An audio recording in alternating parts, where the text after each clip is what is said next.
UP है जनाब, यहाँ कब रातों रात बाजी पलट जाए ना कोई नहीं जानता है। योगी जी कैसे लगते हैं आपको? योगी जी तो एकदम हमको बकचोद लगते हैं। अरे मुख्यमंत्री आप ऐसा क्यों कर रहे अरे यार मुख्यमंत्री हैं तो बहुत बड़े तोप हो गए हैं, और भारतीय जनता पार्टी के लोग जो घमंड में है कि हम सरकार बन रहे हैं, एक बार गांव की जनता के पास जाकर दिखे, लठ में तेल लगाकर बैठी है। समझ रहे हैं, गांव की जनता, गांव के किसान लोग अपने लठ में तेल लगाकर बैठे हैं। भाजपाइयों का ऐसा स्वागत करेंगे कि दोबारा भाजपा उस गांव में जाने की हिम्मत नहीं करेंगे। ये वास्तविक सच बता रहा हूँ पत्रकार महोदय आप।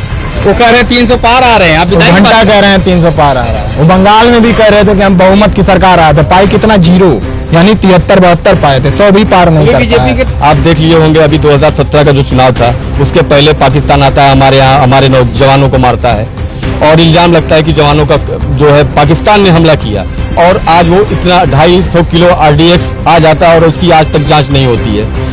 और कहीं ना कहीं ये तालिबान से खुद कहे होंगे कि तुम मेरे खिलाफ इस तरीके के प्रोपेगेंडा तैयार करो। की पिटाई हुई है, धक्का मुक्की। भाई उनका 2.5 किलो का हाथ था ना, उनका सिर्फ पिछवाड़ा धोने में काम आता है, उनका और किसी काम नहीं आता है। इसका सनी देओल का।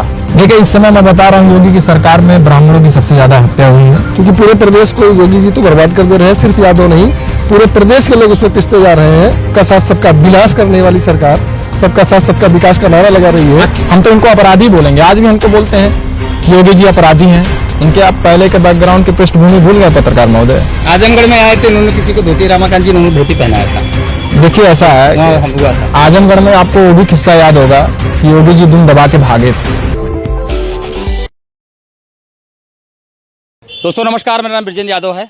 हम आज उपस्थित हुए जौनपुर में, और हम आज जो हमारा शो हो रहा है दक्कन टॉप के लिए हो रहा है। हम उस पर बात कर चर्चा करेंगे कि उत्तर प्रदेश जो 2022 की राजनीति चल रही है उसके ऊपर ये लोग क्या अपनी बात करेंगे। ये बताइए, सबसे पहले आपका दक्कन टॉप पे स्वागत है। उत्तर प्रदेश की जो राजनीति अभी चल रही है, जो सरकार चल रही है, इसको तो ये तो पूरा भ्रष्टाचार में लिप्त है, भेदभाव की सरकार है। और हम लोग ये चाहते हैं कि इस बार बदलाव आना चाहिए और बदलाव लाने की कोशिश की जाएगी।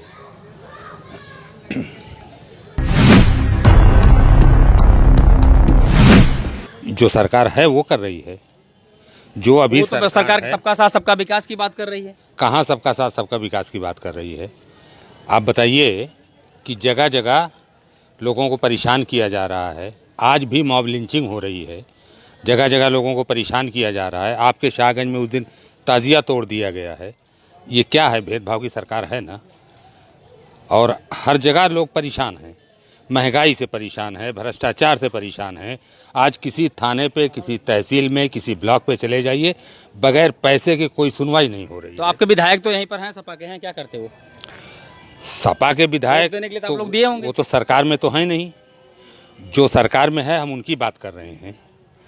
आपको मैं बताऊं, मैंने बिजली विभाग पे 95 लाख का मानहानि का दावा ठोका है यहीं शाहगंज में। जब SDO और एक्सियन ने मेरे साथ ज्यादती किया, मुझको उत्पीड़न किया, मैंने यहाँ पे लोगों से अप्रोच कराई। हमारे विधायक जी भी ये कहने लगे कि मैं सरकार में नहीं हूँ, चलिए हम धरना प्रदर्शन कर सकते हैं, बाकी कुछ नहीं कर सकते।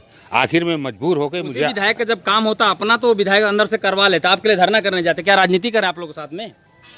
अब भाई, अब वो अपनी बेबसी अगर जाहिर किए तो उसमें मैं क्या बोल सकता हूँ? अगर उन्होंने अपनी मजबूरी जाहिर किया तो उस पर मैं क्या कह सकता हूँ? फिर मैंने अदालत का सहारा लिया, और यहाँ पूरे मीडिया में इस बात को मतलब सभी अखबारों ने छापा, ये जो छोटे छोटे TV चैनल्स हैं या जो YouTube के लोग हैं, इन सब लोगों ने दिखाया। नाम नहीं किसी के ले रहे, सरकार खाली कह रहे हैं योगी जी खराब हैं। सरकार का मुखिया कौन है? सरकार का मुखिया योगी जी हैं, तो जिम्मेदारी, कहते हैं ना कि ताली भी कैप्टन को, गाली भी कैप्टन को, तो वो तो जिम्मेदार तो योगी जी ही हैं, दूसरा कोई हो ही नहीं सकता। वो लोग तो जब भी कहते हैं कि भाई 70 साल से देखो क्या हो रहा है, हम लोग अभी आए हैं, 7 साल से आए हैं। 70 साल थे तो इन्होंने नया क्या किया? जो 70 साल थे और इसके पहले जो लोगों ने बनाया उसी का उद्घाटन तो कर रहे हैं। नया कोई प्रोजेक्ट लेके आए हो तो बताइए आप, मेरी जानकारी में तो नहीं है। अब आप देखिए, विकास का काम कहीं कहीं इतना ठप हो गया है। मेडिकल कॉलेज का काम बहुत स्लो चल रहा है, बारजा गिर गया उसका, क्या भ्रष्टाचार है और क्या गुणवत्ता है इसमें? यहीं फूलपुर में फूलपुर में सपा की आपकी बात आ सरकार रही है। में। ये बताइए, इधर आइए, आप एक यादव हैं, क्या कहें? यादव जी को योगी जी उन्होंने को ये चाहिए ही क्यों नहीं, कहा? ये चाहिए ही नहीं। यादव जी का वोट उनको देने वाले भी यादव मूर्ख ही हैं, क्योंकि पूरे प्रदेश को योगी जी तो बर्बाद कर दे रहे हैं। सिर्फ यादव नहीं, पूरे प्रदेश के लोग उसमें पिसते जा रहे हैं। जब तक लोगों की आंखें नहीं खुल रही हैं, सबका साथ सबका विनाश करने वाली सरकार सबका साथ सबका विकास का नारा लगा रही है। आखिर में ओबीसी में एक वर्ग को टारगेट क्यों किया? मायावती भी टारगेट कर रही थी, जब चुनाव हुआ बोले यादव हमको वोट नहीं दिए, और वो तो चुनाव के बाद बोली, और ये योगी चुनाव से पहले बोले हैं। ऐसा योगी क्यों जी यादव ओबीसी में सिर्फ एक को टारगेट इसलिए करते हैं कि ये ओबीसी की अगुवाई करने वाली कास्ट है। यादव वर्ग है, ये ओबीसी की अगुवाई करने वाली कास्ट है, ये लड़ाई करने वाली कास्ट है, अपना अधिकार छीनने वाली कास्ट है। बाकी ओबीसी के लोग अधिकार पाने के लिए लड़ना नहीं जानते। ये लड़ने वाली लड़ाकू कास्ट है, इसलिए इसका विरोध करते हैं। जब इसको धराशायी कर देंगे और अदर कास्ट लोग आएंगे नहीं सामने, क्या कह रहे हैं आप? जो यादव के बना रहे हैं टारगेट, यादव को जब धराशायी कर देंगे, जो कैसे करेंगे? यादव खुद धराशायी हो गए हैं। अरे हो जाएंगे ना, जब उनके ऊपर दबाव कब हो रहेगा। जाएंगे? खत्म होने के बाद चुनाव अब सरकार तो बदलेगी खत्म, तब। अब तो बदल ही जाएगा। तो यादव क्या 4-4.5 साल में कौन किसको धराशायी किया? यादव खुद ही धराशायी कर दिया सरकार, बीजेपी कहाँ की है? क्यों नहीं? अभी हम लोग का धान लिया जा रहा है। पहले ये अभी हम देखे हैं, योगी विधानसभा में दिखा रहे हैं लिस्ट, हम इतने किसान के लिए धान, और धान लेके जाइए आपके पास 100 कुंटल है और ले रहे हैं 20 कुंटल, गेहूँ 20 कुंटल ले रहे हैं। क्या सरकार की नीति है? जाके खड़े हुई 20 दिन लाइन पे। ये बताइए, उत्तर प्रदेश की जो राजनीति है, आपकी समाजवादी पार्टी हो, बसपा हो, बहन जी नहीं कहीं निकलती, और सारा जो दबाव जा रहा है सपा को बदनाम किया जा रहा है, क्यों ऐसा? क्योंकि सरकार ही जनता की समस्याओं को लेकर समाज में आगे बढ़ रही है, आवाज़ वही उठा रही है। मायावती बसपा या कांग्रेस कोई आवाज़ तो नहीं उठा रहे हैं, दूसरों के किए हुए कर्म से वो लाभ लेने के लिए बैठे हैं, इसलिए सपा का विरोध हो रहा है। विरोध हो रहा है। हमारे साथ कुछ और पहले से जुड़े हुए हैं, हम उनसे बात करेंगे। बताइए, आप इधर, आप एक युवा है, आप इधर आइए। ये शख्स है जो किसी पहचान के मोहताज नहीं, शायद इनको जो जानेगा पहचान जाएगा कौन है। ये राष्ट्रीय पार्टी है, बेबाकी से अपनी बात रखते हैं। जहाँ तक कि मुझे कहूँगा, बीजेपी के जितने सारे अपने आप को भगवाधारी बनते हैं, जो इनके मुखिया बने हुए हैं, बाकी सबको बेवकूफ़ समझते हैं कि ये लोग नहीं है। जो सब बीजेपी में शामिल हो गया, गंगा की तरह धुल गया, उन्हीं की बात बेबाकी बात करेंगे। हमें बताइए, राज जी आप बताइए। योगी जी तो एकदम हमको बकचोद लगते हैं। और बताइए, और क्या सुनना पसंद करेंगे? अरे यार, मुख्यमंत्री हैं तो बहुत बड़े तोप हो गए हैं, भगवान तो नहीं है, भगवान तो नहीं है। 65 मुकदमा अपने ऊपर लेने वाला संत होता है कहीं? बताइए पत्रकार महोदय, संत किसको कहते हैं? संत की परिभाषा बताइए। एक अपराधी भगवा चोला ओढ़ करके राजनीति में आता है और राजनीति करके लाखों लोगों के भावनाओं को ठेस पहुंचाता है और उनके भावनाओं पर खेल करके मुख्यमंत्री बन जाता है, और आप कहते हैं उन्हें संत हैं। और बाकी जो संत हैं वो कौन है? अगर ये संत है तो वो संत कौन है? जो संत पहाड़ों पर जा करके भगवान की आराधना करते हैं, भावना करते हैं, साधना करते हैं, वो लोग कौन है? बीजेपी के लोग या संघ के लोग कहते हैं कि जो संत होता है उनका कोई आगे पीछे नहीं, और राष्ट्रभक्ति में लीन रहते हैं। देखिए, देश पहले उनके लिए आप मेरी बात सुनिए। संत जो होता है उसका कनेक्शन सीधे परमात्मा से होता है, किसी नेता से नहीं होता है। नेता से कौन लोग रखते हैं? राजनेता रखते हैं। संत का काम होता है भगवान की भक्ति करना, भगवान के आराध्य में शामिल होकर के अपने जो मनोकामना है उस संपूर्ण समाज की मनोकामना के लिए वो भक्ति भावना से कहीं जाकर के लोभ मोह माया सब कुछ छोड़ छाड़ के भगवान की भक्ति में लीन करता है। इसको बोलते हैं संत बोलते हैं। और ये आप कहिए कि कोई अपराधी भगवा चोला ओढ़ करके आ करके और आपके बीच में बोले कि मैं संत हूँ, तो मैं भाई ऐसे संत को मैं संत नहीं कहता हूँ। हम तो इनको अपराधी बोलेंगे। आज भी इनको बोलते हैं कि योगी जी अपराधी हैं। उनके आप पहले के बैकग्राउंड की पृष्ठभूमि भूल गए पत्रकार महोदय? खंगालिए ना, देखिए ना, इतने मुकदमे दर्ज होकर मिलेंगे। आजमगढ़ में आए थे, उन्होंने किसी को धोती, रमाकांत जी ने उनको धोती पहनाया था। देखिए ऐसा है वहाँ हुआ था आजमगढ़ में, आपको वो भी किस्सा याद होगा कि योगी जी दुम दबा के भागे थे, पता है कि नहीं? वो किस्सा आपको याद होगा कि जब इन्हें आजमगढ़ की जनता इन्हें धूल चटाने का काम किया था और ये पीछे से भागे थे, किसी को पता नहीं चलेगा। और उन्हीं के भी सांसद थे रमाकांत यादव ने उसमें शामिल थे, उनके साथ उन्होंने तो निकाला था उनको उन्होंने निकाला था। योगी जी के पास दम था अपने दम पे निकल जाना। वो तो बड़ी बड़ी सी भाषण देते हैं, वो सिर्फ बड़ी बड़ी भाषण देते हैं। एक सवाल और करेंगे। ब्राह्मण ब्राह्मण जो जिसकी सरकार चाहेगा उसकी सरकार बनेगी। ये तो देखिए ब्राह्मण जो आप कह रहे हैं, ब्राह्मण सिर्फ सम्मान का भूखा है, ठीक है, इन्हें कोई खरीद नहीं सकता है। रही बात सतीश चंद्र मिश्रा की, तो जो बीएसपी के ब्राह्मण है वही बीएसपी में रहेंगे, बाकी अदर किसी पार्टी के ब्राह्मण जो है कन्वर्ट होने वाले नहीं है। और रही बात जो भारतीय जनता पार्टी के ब्राह्मण हैं, ये भी ब्राह्मण चाहेंगे तो अपनी जाति को देखेंगे तो उसमें जा सकते हैं। बाकी ब्राह्मण सदैव पूजनीय रहा है। पत्रकार महोदय कैसे पूज रहा है इस समय विकास दुबे जैसे लोग, क्या पूज नहीं रहे?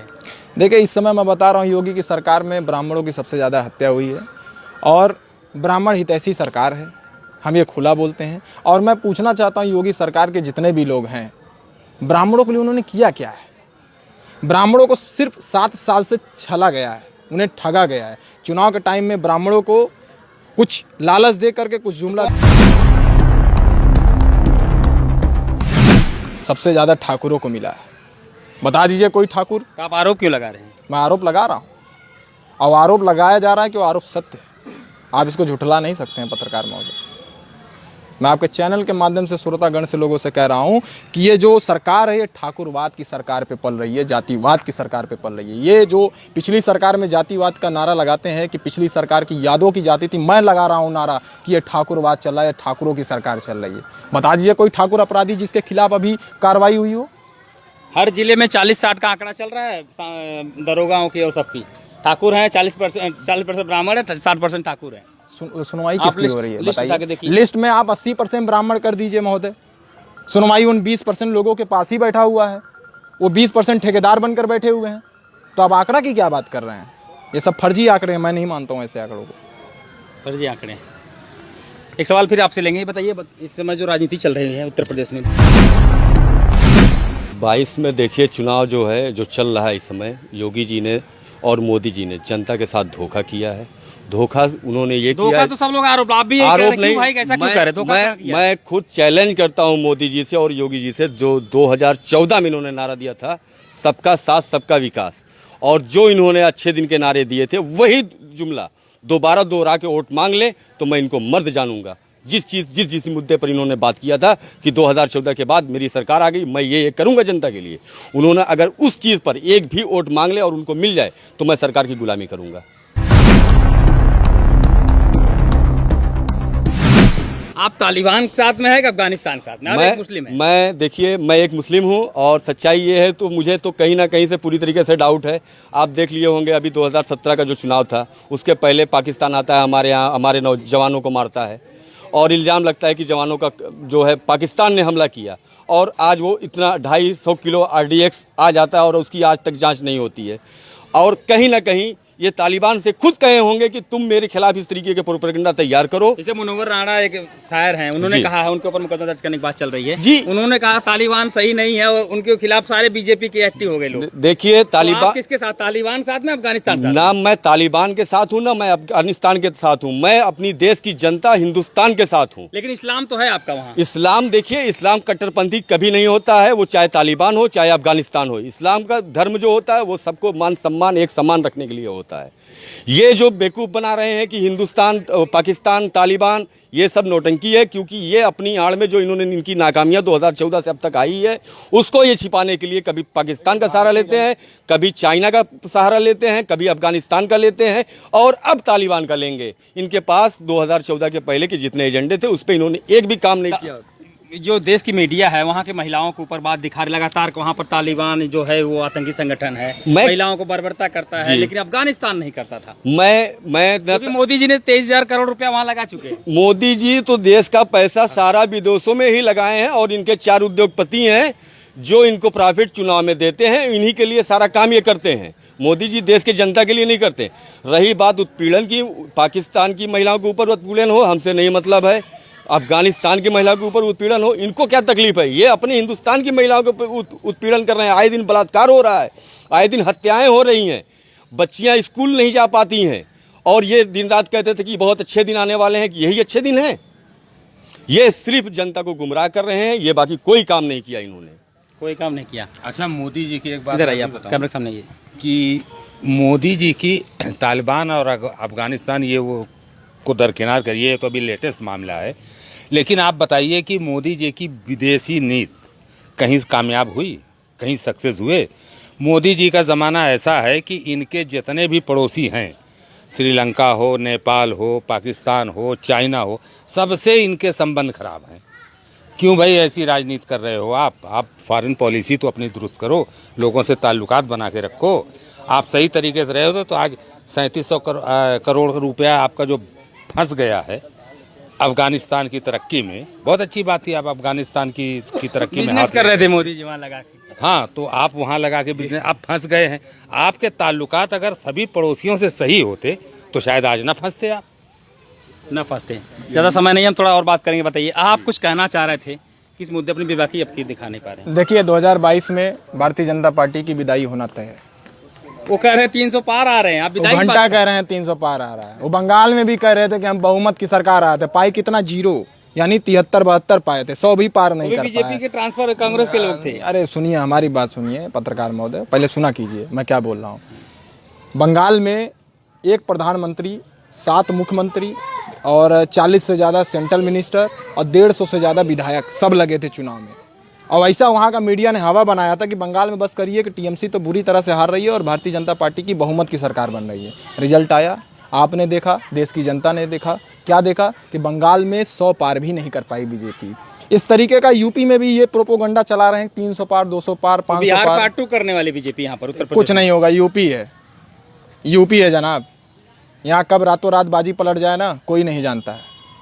और भारतीय जनता पार्टी के लोग जो घमंड में हैं कि हम सरकार बन रहे हैं, एक बार गांव की जनता के पास जाकर देखे, लठ में तेल लगाकर बैठी है। समझ रहे हैं? गांव की जनता, गांव के किसान लोग अपने लठ में तेल लगाकर बैठे हैं। भाजपाइयों का ऐसा स्वागत करेंगे कि दोबारा भाजपा उस गांव में जाने की हिम्मत नहीं करेंगे। ये वास्तविक सच बता रहा हूँ पत्रकार महोदय आपको। आप धमका तो नहीं रहे? अरे मत, डरा तो नहीं? उसे विधायक, कई सारे विधायक। मैं बता रहा हूँ, चले जाएं। हम कहाँ धमका रहे हैं भाई? हम कौन होते हैं धमकाने वाले? आप देख लीजिए, आप चले जाएं। मैं भारतीय जनता पार्टी के कट्टावर नेताओं से कहना चाहता हूं, जो अपने आप को मर्द कहते हैं, टीवी में आके मर्द कहते हैं, वीडियो बनाकर मर्द कहते हैं, हम उनसे कह रहे हैं एक बार गांव में चले जाएं, किसानों के पास जाकर किसान का जो बिल है, की पिटाई हुई है, धक्का मुक्की। भाई उनका 2.5 किलो का हाथ था ना, उनका सिर्फ पिछवाड़ा धोने में काम आता है, उनका और किसी काम नहीं आता है। किसका? सन्नी देओल का। वो 2.5 किलो का हाथ सिर्फ पिछवाड़ा धोने के लिए है और कुछ करने के लिए नहीं है। किसानों के जो बिल, जो अभी तक किसान को मरने के लिए जिस हालात में भारतीय जनता पार्टी ने छोड़ रखा है, यही किसान इनका 2022 में बाजी पलटी करेगा। आप देख लीजिएगा, मैं आपके चैनल के माध्यम से लोगों को बता रहा हूँ। लेकिन उत्तर प्रदेश योगी जिस तरह से देखो, काफी सारे कई लाख नौकरियां दे दी है, अभी लगातार भर्ती 30 चालू। करोड़ नौकरियां दिया है, ये तो मैं बताना चाह रहा हूँ। उत्तर प्रदेश की जनसंख्या भी 30 करोड़ नहीं होगी जितना इन्होंने नौकरियां दे रखी है। वाकई में हर घर में रोजगार है, आप जाइए देखिए। क्या बात करते हैं आप? हर एक घर में सरकारी नौकरी सही से है। बताइए, योगी जी विकास कुछ नहीं किए हैं? इतना कुछ नहीं किए हैं, कुछ नहीं किए हैं। नाम बदलने से विकास हो जाता है? क्यों बताइए। नाम, अगर आपका नाम क्या है, आपका नाम ब्रिजेंद्र है, मैं आपका नाम सुरेंद्र रखूंगा, आपका कुछ विकास होगा? कुछ विकास होगा? पत्रकार महोदय बताइए। मेरी कुंडली ग्रह नक्षत्र बदल जाएंगे? ऐसे बदल जाएंगे? नाम बदलने से कुंडली बदल जाएगी? जनता की जो बेसिक चीजें हैं, जनता जो खाने के सही लिए से बताइए, योगी जी का विकास नहीं किया उत्तर प्रदेश में, आप ऐसा क्यों करें? ब्राह्मण होकर क्यों कह रहे हैं बात को लेकर? आप नाराज क्यों इतना योगी जी से? ब्राह्मण हितैषी सरकार है, मैं बता रहा हूँ। योगी जी से मैं नहीं, सारी जातियां नाराज है। देखिए, योगी जी ने हर जाति को परेशान किया, इसमें कोई नई बात नहीं है कि सिर्फ ब्राह्मण ही नाराज है। आप अंधभक्तों की नज़र से देखेंगे तो कोई नाराज नहीं मिलेगा, लेकिन एक जनता की नज़र से देखेंगे तो सभी नाराज मिलेंगे। इसमें इनसे यादव भी परेशान है, मुसलमान भी परेशान है, दलित भी परेशान है, ब्राह्मण भी परेशान है। आप चलिए हमारे साथ, मैं आपको दिखाता हूँ। परेशानी इनसे नाराज तो पूरा प्रदेश है। और छोड़िए ये बात, इनके अपने पार्टी के लोग इनसे नाराज है भाई। इनकी सुनवाई नहीं होती है। इनके विधायकों से जाके पूछे, इनके विधायक योगी जी के पास जाते हैं, कहते हैं कि हमारा ये काम है, योगी जी उनका काम नहीं करते हैं। क्या बात कर रहे हैं आप? ये अपने पार्टी वालों के नहीं सुनते हैं तो प्रदेश की जनता के सुनेंगे? प्रदेश की जनता ने और इनके पार्टी के नेताओं ने भी ठाना योगी जी को इस बार हटाना है। आप लोग युवा हैं, कुछ इधर आइए, आप लोग कुछ बोलेंगे? पढ़ाई हुई चल रही है, इधर आइए।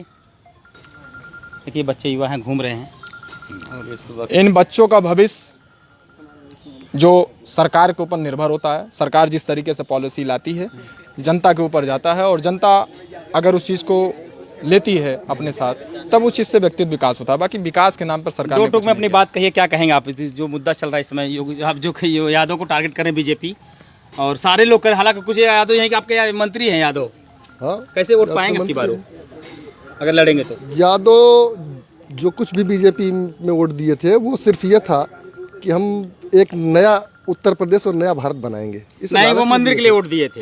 एक नया सिगुफा इन्होंने छोड़ा था लोगों को। उन्होंने गुमराह किया मंदिर था। की बात कही थी। मंदिर की बात की थी, लेकिन धीरे धीरे लोगों को समझ में आने लगा मंदिर से सिर्फ भिखारी पैदा होते हैं, मंदिर से किसी को रोजगार प्राप्त नहीं होता। सोने का वहाँ बना रहा है मुकुट। सोने का बना रहे, देश का भविष्य जहाँ बच्चों का बनता है, विद्यालय से पानी टपक रहे हैं और मंदिरों में सोने का मुकुट लग रहा है। देश और प्रदेश की तरक्की यहाँ से होगी, जहाँ से बच्चों का भविष्य बनता है। पहले उन स्कूलों की स्थिति देख लें, सोने के मुकुट के बजाय अच्छी छतें, अच्छे फर्श और अच्छे बैठने की व्यवस्था तो दे दें। जिस तरह से लैपटॉप और टैबलेट अखिलेश जी ने बांटा था अपने सरकार में, हाँ। अगर योगी जी बांटे होते लॉकडाउन में सारे बच्चे जो घूम रहे, इतने बच्चे दिखाई पड़ रहे हैं यहाँ पर, बिल्कुल तो कुछ फिर न कुछ क्या वो उनके- लोग शिक्षा पाते? बिल्कुल शिक्षा पाते हैं, उनके काम और आता है। प्राइमरी स्कूल है जो इंटर कॉलेज है, अगर हाईटेक हुआ होता तो क्या होता ना। बिल्कुल उसका फायदा मिलता। योगी जी काम तो नहीं कर पाए इस मुद्दे योगी पे। योगी जी सिर्फ गाय और बैल बांटे हैं। योगी जी को जाओ जब लड़को खुद चराओ। चलाना नहीं आता तो वो योगी दूसरों जी को ने लैपटॉप चलाना क्यों? योगी जी ने सिर्फ गाय और बैल बांटा है कि जाइए आप लोग चराइए और दूध निकाल कर खाइए, और मोदी जी ने पकौड़ा रोजगार दिया है। क्या आप लोगों को कोई रोजगार नहीं है? आप लोग अभी बरसात का मौसम है, जाइए एक गिमटी लगाइए, गिमटी में पकौड़ा रोजगार दीजिए, पकौड़ा बनाइए, पकौड़ा खिलाइए। बस यही योगी मोदी ने यही 2 रोजगार दिया हुआ है। यही दिया है। काफ़ी समय हो चुका है, हमारी बात पूरा हो चुका है, अपनी बात रख चुके हैं। जौनपुर से ब्रजेंद्र यादव,